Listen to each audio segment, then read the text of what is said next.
You know it's the most wonderful time of the year. 20 Days of Amino Acids is here. Though it's a little late this year. Sorry. But basically, every day, instead of a traditional advent calendar, I'll be doing a biochemical version where I will be introducing or reintroducing you to one of the 20 main amino acid building blocks that our bodies and the bodies of other organisms use to make protein. So there's 20 different ones. They have a generic backbone part that lets them link together, but then they have unique side chains or R groups that stick out, and they have unique properties that then give the proteins unique properties, because the proteins are kind of mix and matching these different amino acids to make these proteins that can do all sorts of different things. So you might look at your candy wrapper and it just says like the amount of protein in there. That's kind of like just mass wise, but proteins are all different and they can all do wonderful things. So some proteins help make other proteins. Some proteins help put together DNA letters to make your DNA and make copies of your DNA. Some proteins serve as scaffolding. They make your skin strong. They make your hair strong. They make your nails strong. Proteins have all these great functions, and they have those great functions thanks to the properties of their side chains of the amino acids.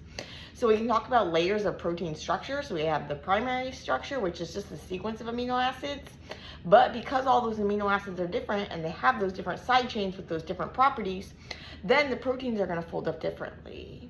So the first layer of folding then is going to be secondary structure, where basically the generic backbone parts of the different amino acids are actually going to form hydrogen bonds with one another. So they form these non-covalent linkages, so these non-strong linkages, but that are actually going to allow the proteins to take on shapes like spirals, like helices, alpha helices, and beta strands that can hook up into beta sheets. So basically these little zigzag accordion things.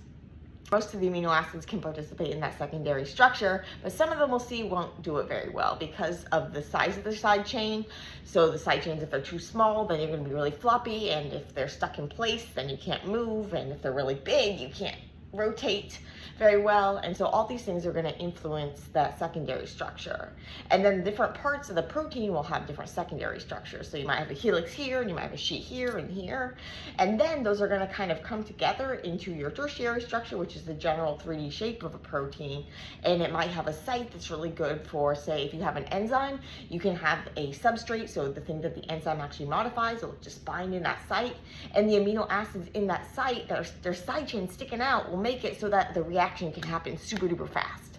So those are just some of the things about proteins that depend on those amino acids and on the side chains of the amino acids, because those are going to be the unique parts. And so let's introduce these amino acids with a focus on those side chains. Some of the quick hits